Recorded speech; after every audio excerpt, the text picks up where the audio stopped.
YouTube, it's me, King Keys. If you don't know me, you know me now. It's not Queez, it's not Queese, it's Keys. So what we got is a new channel, and what I'm going to be doing here is doing reactions. I'm debating if I'm going to do reactions to animes or different shows, or if I'm just going to be doing reactions to different things on YouTube. I don't 100% know what I'm going to do yet. So this is my start to find out where I'm going to be. So with that being said, thank you. If you have any input, any ideas, any way to help, I gladly will take them. And yeah, that's about all I got to say. Let's get ready with this video. We got Nick Crowley's Darkest Moments in TV History, number 3. I've watched every video by him, so I know Nick Crowley very well. Let's get into it.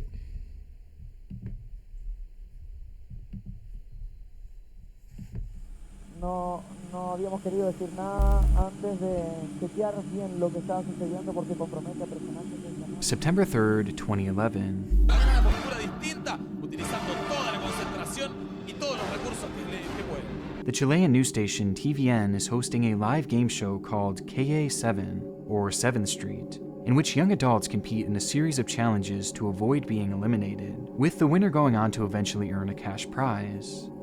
In Chile, the show was considered a success during its run, though it was never anything too out of the ordinary, especially as far as game shows go. And many familiar with it would probably be surprised to see it discussed in a video like this, as its family-friendly setup made it the last place you would ever expect to encounter a dark TV moment.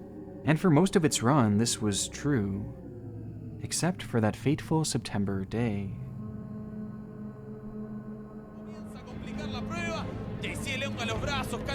I'm assuming something happened, or somebody got hurt on a show like this. Quiero que paren la competencia, por favor. Nos acaba de llegar una información. But what's the subtitles, Nick Crowley? No habíamos querido decir nada antes de chequear bien lo que estaba sucediendo porque compromete a personajes del canal. As the participant Hey. Look, I'm not trying to say nothing. I'm just, where the subtitles at, man? I don't know what they were saying. I don't know what happened.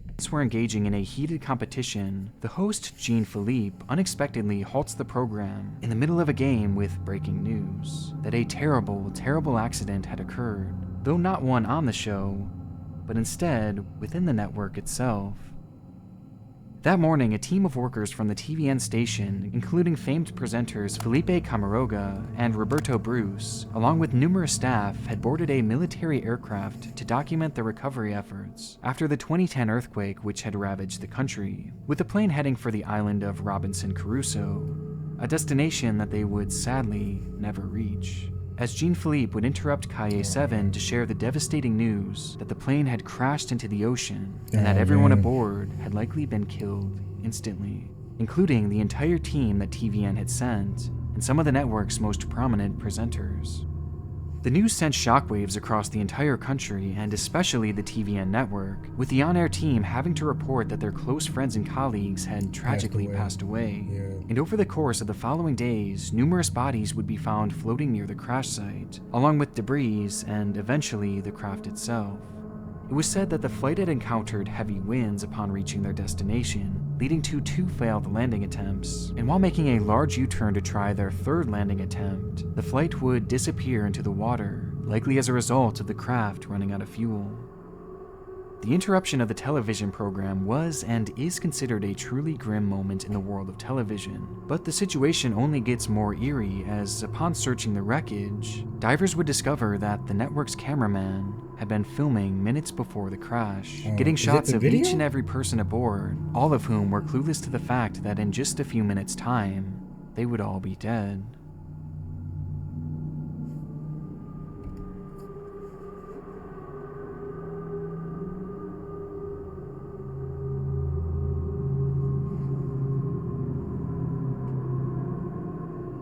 Oh, he's just smiling, man.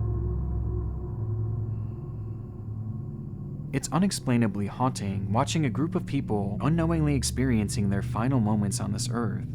But evidently, this footage wasn't the only morbid discovery. Within one of the camera's SD cards was a curious set of 6 images. Images that at a glance are not directly discernible, but once some effects are applied, start to become a bit more clear. As in the most infamous example, we see what appears to be a plane window, along with a large amount of water covering the lens, with the image being timestamped after the plane had impacted the water. And to make things even stranger, the SD card that was storing these images was allegedly found inside an empty water bottle. Oh my God. Wait, what he's saying is the plane crashed and the person who took the picture. So the person who took the picture was still alive because the picture was taken after the plane crash. And though to my knowledge it has never been proven, these images introduce the idea that at the very least the cameraman, Romina Irazabel, was alive and even conscious after the crash, and snapped the pictures before placing the SD card in the water bottle in order to save them from corrupting in the salt water. Which would also mean that he was alive and trapped aboard the broken vessel as it slowly sank to the bottom of the ocean, drowning with no hope of escaping the wreckage. To this day, the broadcast interruption, the footage, and the haunting unexplained final images cultivate into what can only be described as one of the darkest moments in TV history. TV history. This is unbelievable. We don't know what has just happened right there. Yeah, so reflecting on that first story, it is very dark seeing that there's videos and actually being captured and pictures while they were all sitting there about to die. It's very sad because any of us can die any moment. And being on a plane, I'm very scared to get on a plane. And just imagine you're just so comfortable and calm and your plane crashes. And then that guy was alive after, so we don't know if he drowned or burned to death, or we don't really know what happened. But it's so sad. It's a sad story.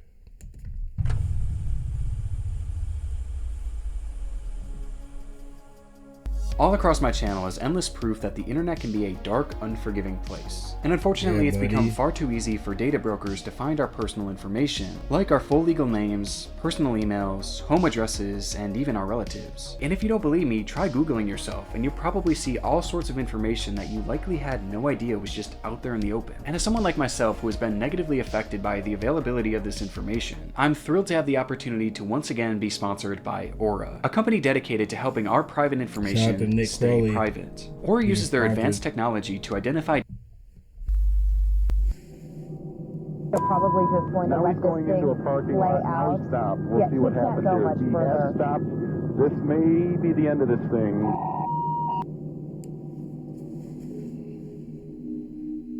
We have one helicopter that is no more than 300 to 200 feet above this white Bronco that O.J. Simpson is in at this time. There's something inherently captivating about watching a live police chase or standoff. Perhaps it's the danger of it all, the feeling that at any moment, anything can happen, as you sit there watching it all unfold with no way of knowing how it'll end. Now, some of these turn out to have comedic finales, going on to gain notoriety for just how outrageous they are. This is like a comfortable stroll that this guy's just taken through the neighborhood. Somebody, making the decision said, just let this guy go. While others conclude in complete disaster. Luckily, not a lot of people are just missing those cars into that power line there. Wow, and that is quite the ending to this pursuit. And throughout the history of televised police chases and police standoffs, certain moments have left viewers shocked and traumatized by their abruptly disturbing endings. With one of the most recognized examples coming from all the way back in 1998, in the world's capital for this type of content. This is Today in LA, first edition, with Carla Aragon. It happened on April 30th at approximately 3 p.m., when residents in LA had their evening programming interrupted by breaking news. A standoff of sorts had been developing on the Harbor Freeway, one in which numerous stations, even those showing children's cartoons, would cut to. And glued to their screens, adults and children alike would watch as 40-year-old Daniel V. Jones would exit his vehicle and display a homemade banner that read, "HMOs are in it for the money. Live free, love safe, or die." Which was neatly placed on the ground as if he knew helicopters would be arriving to capture this unfolding dilemma. Daniel had been sick with cancer for some time and had just recently been diagnosed with HIV, something that he only blamed himself for. However, these illnesses led to a growing disdain for HMOs, or health maintenance organizations, and he would express his displeasure for them in a phone call to 911 at the very beginning of the incident.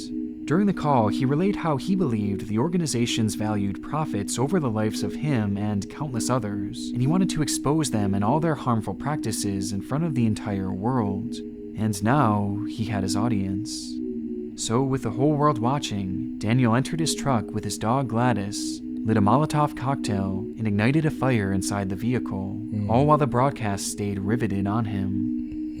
The scene was absolutely brutal, but it got even worse as he eventually exited the car, still on fire and now badly burned. And despite knowing that Daniel clearly had the intention of ending his life, the cameras just kept on rolling, and they continued to roll even as he brandished a shotgun, and followed through on his ultimate desire, as his life came to a gruesome end. All the while, thousands of children at home who were just trying to see their favorite cartoons watched on. The incident became a PR nightmare for the multiple stations that were live on the scene and seriously called into question the morality of broadcasting incidents of this nature. But it seems that the ratings they received were just too good to ever stray away from the practice. In fact, if anything, this incident probably boosted their intrigue, as it was the ultimate example that anything can happen on live TV. And yes, despite the tragic result and its human toll, this incident ultimately gave rise to even more broadcasts of this nature that are still to this day a commonplace, with one in particular leaving a lasting impact on myself for nearly a decade now. It started the same as any other live police chase, with multiple stations interrupting their broadcast with that classic flashing breaking news text. It was the 27th of July, 2007 in Phoenix, Arizona, where we're thrust into the action of a high-speed chase occurring at roughly 12:30 p.m. According to the broadcast, this white pickup truck had crashed into a police cruiser upon being pulled over, and took off for unknown reasons, prompting not only a hefty response by local police, but local news stations as well, as after only a few minutes, news helicopters were already in the sky, streaming the whole situation out to the world. At some point in this chase, police were able to use a spike strip and seemingly shred all the tires from the man's truck, prompting him to slow down drastically and eventually bring his car to a complete stop. Good. And it looks like they're probably just going to let this thing play out. Yeah, we can't go much further. This may be the end of this thing. This led to the cameras in the sky scrambling to get that perfect shot, as the dramatic finale of this chase was growing ever so close, though no one could have imagined the tragic end that this was all headed for. What did he do, kill himself? Well, he's taking off running. Okay, now it's a foot chase. Okay, now he's jumped into now he's another in another vehicle. Okay, All right, they're doors closing open, in. please. Looks Okay. like they've... Oh, jeez. We're going to pull out. What happened? We don't know what has just happened right there. It looks like the police have closed in on him. We don't know what exactly has transpired. Did the helicopter between the police. crash? As the camera is fixed in on the action, we see a brief moment of static before the broadcast cuts back to the studio, followed by a hurried commercial break as confusion seems to fill the set, leaving the audience baffled at how they could pull away from the footage at such a tense, important moment, causing many to change the channel in a hurry to see just how this thing would end, which is where many would be faced with the reality of what exactly they had just witnessed. The helicopter crash, huh? He commandeered another car. Wait. I got a problem here. Okay. I got an accident. Go north. I got a helicopter down. Oh, no. Connie is telling us she has a helicopter down. Oh, no, Connie. This is unbelievable. All right, well, we're going to leave that pursuit and find out. Oh, this is miserable. This is unbelievable. No, Connie, can you tell us we you're just getting watched chatty? somebody You know die, more than us basically. right now. At this moment, while KNVX TV's helicopter, piloted by Craig Smith, along with cameraman Rick Crowley, was capturing the action, a separate helicopter piloted by Scott Bowerbank and cameraman Jim Cox from the KTVK station had been unknowingly heading directly towards them, and with all 4 men blinded by their obligation to capture this chase in real time, the 2 aircrafts would unexpectedly collide, leading to the free fall of both helicopters and the deaths of all 4 aboard. The footage was captured by both parties involved and shown live to who knows how many people, with both providing equally chilling moments, like in the original KNVX TV broadcast, where you can hear the faint yelling of one of the men on board. Well, we don't know what has just happened right there. It looks like the police. And in the KTVK helicopter, when Jim Cox says the line, Now he's hitting eastbound and he just hit some more barricades. Absolutely unbelievable. This guy doesn't care what he hits. when in reality, the very craft he was in was mere moments away from barreling straight into the other news chopper. The entire scene is certainly one of the darkest police chases ever recorded, and to me what makes it all the more gut-wrenching is seeing the other news stations swarm to cover the crash, with many of those people forced to cover the incident being acquaintances and even good friends with the people they had just watched perish, leading to some genuinely heartbreaking reactions. Holy crap! Oh no! Oh Jesus! Oh God! Oh my God! That's genuine though. Hey, Like, oh my that's his God! friend or something, Channel you know? 15 and Channel 3 just had a mid-air collision. Just watch that whole thing. I'm good. I'm off your nose. I'll get back with you. That's so sad, man. I think it was Scott. Alright, now that video, that was pretty dark. I'm not even gonna lie with you. That was sad. That was super sad. Man, I'm scared of helicopters, planes, all of that. But the same thing happened in cars, man. It's just so sad they caught that on TV. One thing I would request is please leave my family alone.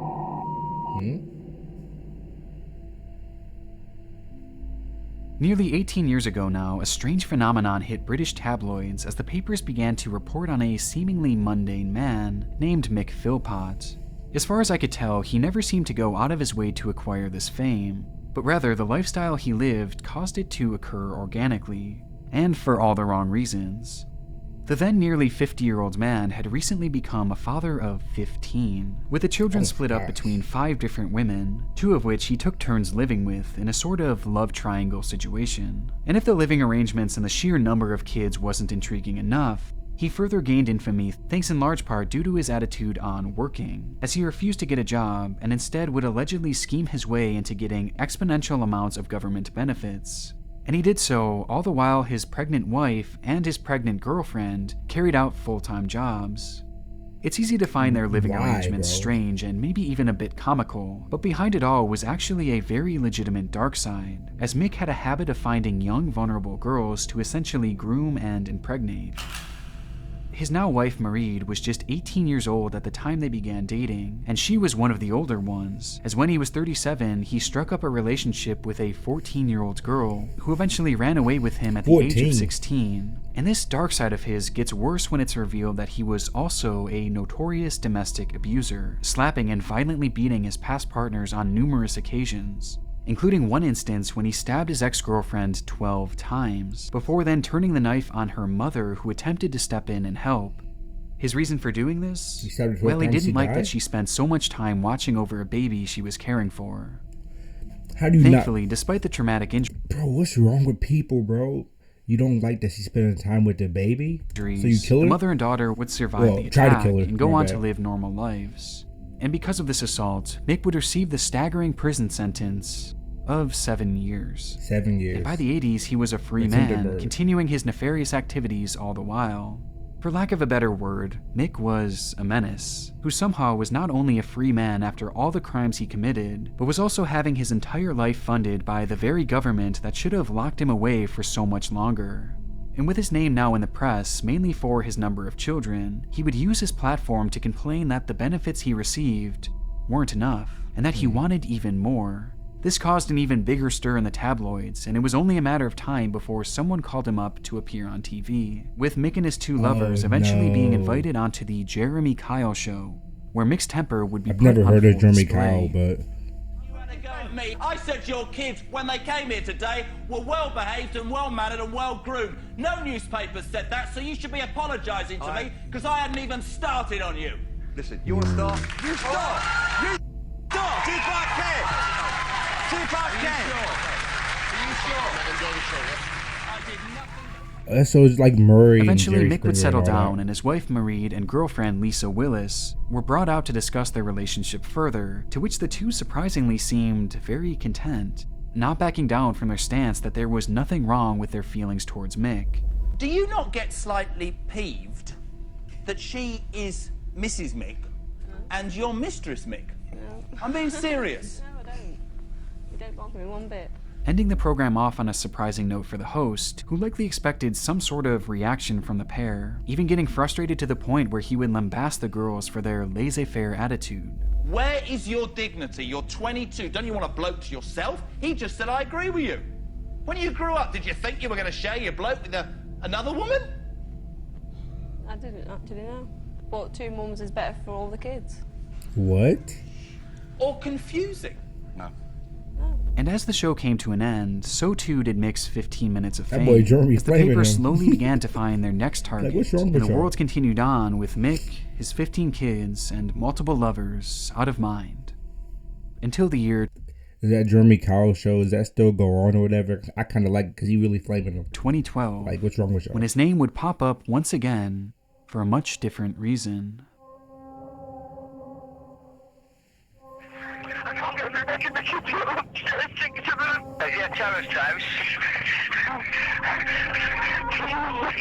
It's Mick calling? On the way. Have you any idea what's caused the fire? I've no idea, mate, but it's woke up my day long. There's smoke everywhere.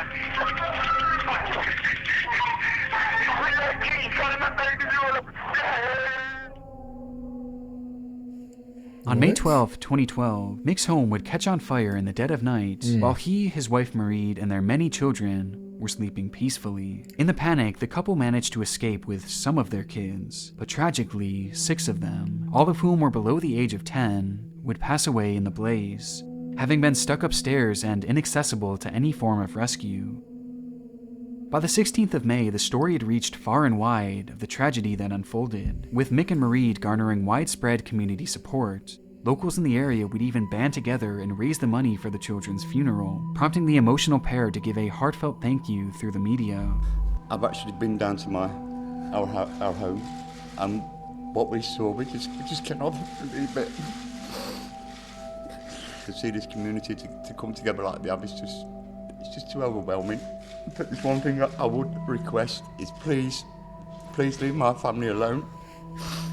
If you've got any questions or anything at all, please don't come through me or my family. Please go to the police.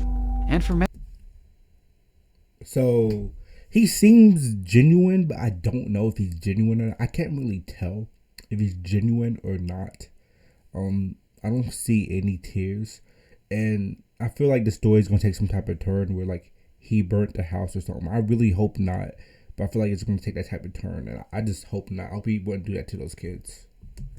many, this would have likely been the last they'd ever hear of this broken family, had it not been for a single discovery found within the home's debris. While sifting through the burnt remains of the house, police would discover gasoline in the mailbox, which when found at crime scenes is typically associated with arson, and coincidentally, the very morning of the fire, Mick just so happened to have a court hearing to obtain custody over he and Lisa Willis's children, the second woman who had appeared with Mick on the Jeremy Kyle show. Given that the general public had immediately stopped caring about this family after their appearance on TV, not many knew that Mick and Lisa had actually split up in the following years and were in the midst of a bitter custody dispute, leading to speculation that Lisa may have intentionally set Mick's home on fire as some sort of vindictive act. Or at least, that's what Mick wanted us to believe. So he did do it. What you said? Tell me what you said to me. What you said about me trying to get in. You tried everything you could to get in, like I said to him, I wanted to run through the flames, up the stairs.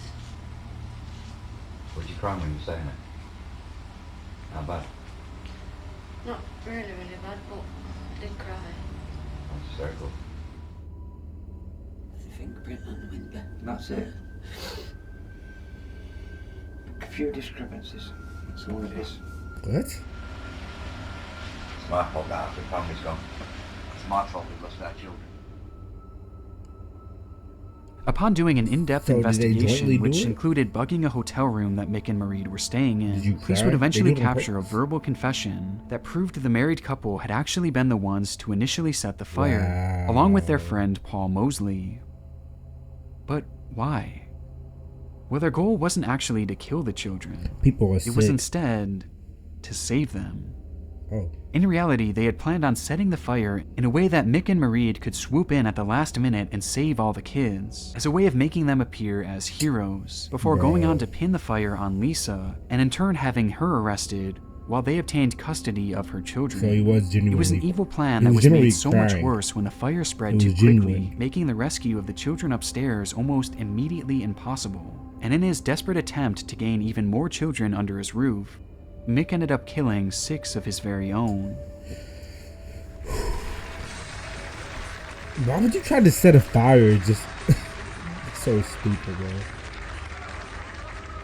Try to set a fire to save people like It's this particularly chilling watching the 3 This of these nigga think he people sitting Batman. in unison on that fateful program, none of whom knowing just how bitter things would turn, and how 2 of them would eventually become murderers, all in an attempt to frame the other. It's unspeakably dark, and thankfully this time, Mick Philpott will be kept in prison till the day he dies, exactly where he belongs.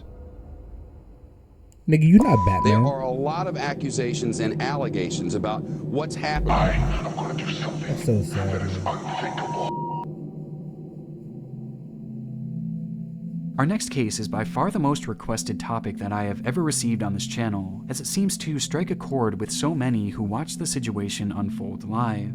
It all started on the evening of June 25th, 2007, the night in which the WWE had been preparing to air a live 3-hour program known as Raw. The event was set to feature their SmackDown usual versus star-studded Raw. list of wrestlers going head-to-head in Corpus Christi, Texas. Though the morning of, out of the group of those star wrestlers, one man was missing: Chris Benoit. According to fellow wrestler Chavo Guerrero, he had received a voicemail from Benoit 2 days prior, where he was told that Benoit's wife Nancy and son Daniel had come down with food poisoning, before telling another co-worker the following day that Nancy was so sick that she had been vomiting blood. He poisoned his Guerrero wife? would go on to state that the following morning he received vague text from Benoit, with some simply stating his address and another giving directions to where the dogs were being kept, and how the side door to the house was left unlocked. Texts that were sent around 3 a.m. and ignored by Guerrero, as he knew he would be seeing Benoit in just a few hours, given that he was going to be picking him up at the airport in preparation for the show. Though he would never hear from Benoit again. Good evening. In reality, WWE superstar Chris Benoit, his wife Nancy, and their son Daniel are dead. Dead? With the program People growing say near on the missing. 25th, news would be relayed to the WWE that Chris Benoit, along with Nancy and Daniel, had been found dead within their home.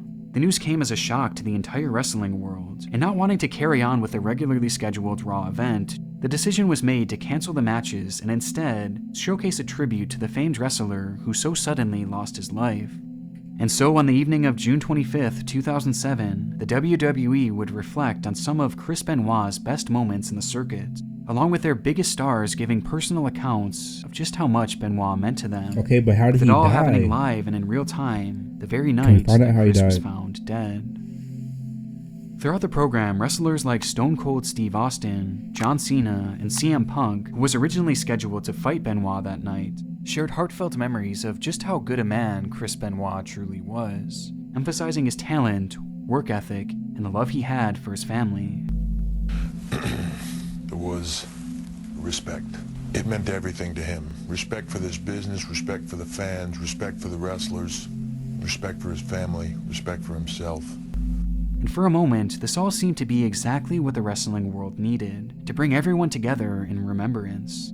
But near the end, a shift seemed to occur following an interview given by William Regal, whose comments towards Benoit felt far more reserved than the others before him, who poured their hearts out over their fallen friend. At a later date, I'll be quite happy to sit here and tell you all the things about Chris Benoit that I'd like to tell you, but now all I'm willing to say is that Chris Benoit was undoubtedly the hardest working man in professional wrestling. According to some watching the program, the interview did feel a bit out of place, and apparently slightly threw off the vibe of the remaining show, as things felt far more stiff and reserved than at its opening. So everybody else talking about how they missed him and how he was, and he just like randomly says he was the hardest working man, and there was good reason for this. When Regal was preparing to do this live interview, he was allegedly approached by fellow wrestler John Layfield, who pulled him aside and asked, "You think he had anything to do with it?" Initially, the thought had never even crossed his mind. In fact, he had a heartfelt message fully prepared to read in the moments leading to his interview. But something about that question made him pause, leading to his subsequent words being rather short and cautious, as the hesitation led to the creeping thought of, what if he really did have something to do with it? A thought that very few at the time had even considered, which looking back seems so surreal. As for those familiar with the case, you know exactly where this is headed. I don't. We're now looking at this case and ruling it as a double homicide suicide. Evidence in the home leads us to believe that Mr. Benoit had murdered his wife by asphyxiation.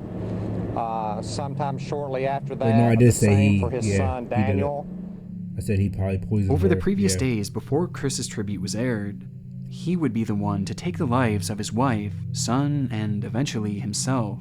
Benoit did so by drugging and strangling his son and wife, while leaving Bibles by their side, seemingly as a result of some type of mental breakdown. To this day, an exact motive is still not fully understood, but it likely had to do with a combination of multiple factors, with the most glaring being the head trauma that Benoit had suffered as a result of his profession. As following his death, Benoit's brain was studied by a neurologist who would go on to state that Benoit's brain was so severely damaged, it resembled the brain of an 85-year-old Alzheimer's patient. The gruesome scene uncovered at the family home by the hands of Chris Benoit makes this whole memorial program for him just seem so much more chilling, as not even 24 hours later, the man that was being so highly praised as a loving family man would be revealed to have been the one behind his own family's murder. And as disturbing as this all is, there's plenty of other chilling moments left behind by Benoit, with perhaps none more eerie than the promo he shot for another Raw event just a few years before his death. My wife and my children will not be watching Raw, because I am going to do something that is unthinkable. I'm going to leave you with my anger. Sleep well. Yo, watched him say that nobody like kept the eye on him?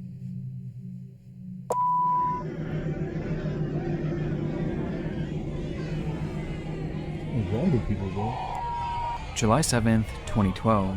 Si dicen la verdad hasta el final, podrían ganar 50,000 soles. Television host Beto Ortiz opens up the very first episode of a brand new TV show called El Valor de la Verdad, or The Value of Truth. Throughout its airtime, the show would challenge contestants to answer a series of questions honestly, while strapped to a polygraph test. The test then monitors if the person is telling the truth or not, and with each correct answer, you earn more and more money, until you either choose not to answer a question, or until you're caught lying. Though there was a catch. The questions would get increasingly more difficult and embarrassing, and all the while you're answering them, you're seated directly next to your loved ones, with whom the questions were often based around. The whole program is incredibly cringe-inducing, but in a way that you can't quite take your eyes off. And in Peru, The Value of Truth was poised to become a breakout hit, thanks in large part to the success of this very first episode. In it, we're introduced to the contestant Ruth Thalia Sea Sanchez, a 19-year-old call center employee hoping to gain fame from the show, while being accompanied by her parents and boyfriend Brian Romero Lavea. And they could not have selected a better inaugural participant. Up until this point, Ruth had lived her life in a state of poverty, and the type of money offered by the program would be life-changing for both herself and her family, which might explain her openness on air, as throughout the entire program, Ruth answers each and every question with painful honesty.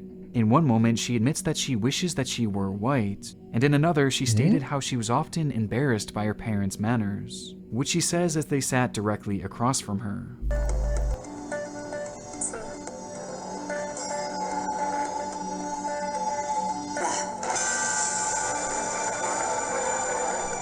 You wish you were white? Why?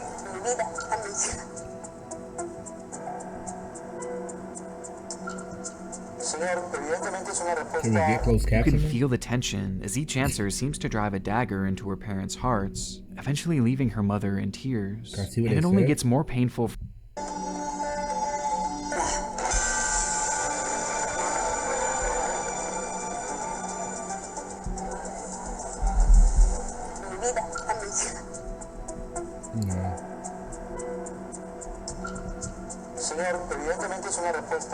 You can feel the tension as each answer seems to drive a dagger into her parents' hearts, eventually leaving her mother in tears. And it only gets more painful from here as she was asked, "Are you with your crush until someone better arrives?" To which she says, yes, with her boyfriend watching on just feet away.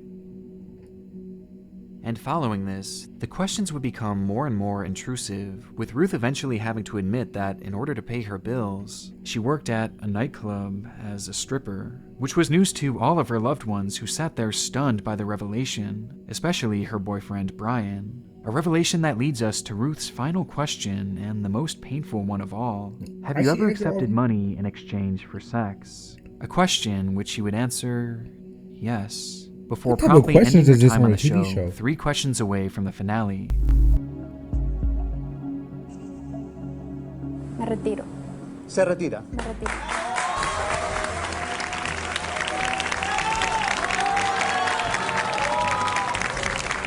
The whole ordeal left everyone, including the How do audience, you win the show? What's the completely point of that show? stunned. On one hand, many applauded Ruth for being so honest, and on the other, she was criticized for putting her family and her boyfriend specifically through this embarrassing line of questions, broadcast for the whole country to see.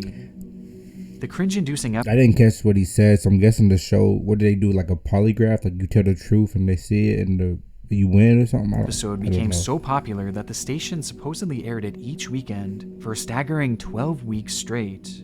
The show and Ruth herself became instant phenomenons, and in a sense, this did bring Ruth some of the fame that she so desperately desired, making appearances on multiple news programs in the following weeks, and becoming a legitimate household name in Peru. And the finances helped her situation too, as she walked away with 15,000 sols, or about $5,800 US back then. And for a moment, it seemed as if the pain of releasing all this private $5,800. information might have actually been worth it. That's too little money to treat Until your the family day like that. she And your boyfriend. vanished. Yeah, that's a little bit of money to treat your boyfriend and your family like that Out for of nowhere, $5,800. Ruth suddenly went radio silent, missing appointments and failing to answer her phone while her home sat vacant. For 10 days straight, there was no sign of the young star, prompting a massive search of the area she lived in, with those same loved ones that had accompanied her on the Value of Truth helping lead the search efforts. Until, eventually, police would happen across her lifeless body, buried in a shallow grave. She had died of asphyxiation, a clear-cut case of murder, and there was only ever one suspect. Her boyfriend.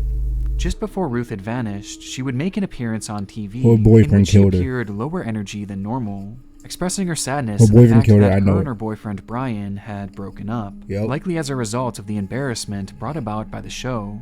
And with this in mind, Brian had been questioned about his role in her disappearance. Look at him. And eventually He's hurt, admit bro. to everything. Angered by the embarrassment that Ruth had caused him in front of the entire nation, and feeling as if he was owed a certain percentage of the money that Ruth had earned, Brian would visit Ruth's home and drug her with sleeping pills before proceeding to assault her and eventually hang her. He would then bury her body in the hopes that she would never be found. Years later, Brian would be found guilty of Ruth's murder and receive the punishment of life in prison. Yo, but, okay, the sad truth. Okay, so, alright, the sad truth about life is what people do. I feel like a lot of people have those thoughts, if that makes sense. So, like, this guy killed his girlfriend, but he just found out that his girlfriend exchanged sex for money, worked at a strip club, all the stuff that he didn't even know in his face. He was like distraught. He was in pain. And then he found out that he was nothing but a crush anyway until she found somebody better. So therefore, he was like, oh, you're lying to me. You don't even like me. You're just using me. I'm just in your life for no reason. Dude, that's probably painful. He probably was in love. And like, yeah, I mean, I'm not validating murder. Don't kill nobody, but dude, like, I can understand where he came from. That makes sense. I mean, I wouldn't kill nobody, but yeah, I would be mad. Like, yo, I'll be mad. But the best way to avoid it, I probably would just never speak to him again. But that's hard. Like, dude was in love, bro. Like, he was in love, and it's just sad he found that woman, and it ended up putting him in jail because he committed murder. Despite its very first episode leading to a prolific murder case, The Value of Truth remained a hit show for years to follow, until it would eventually fizzle out and be taken off the air, leaving in its wake a multitude of embarrassing memories, and one of the darkest moments in TV history.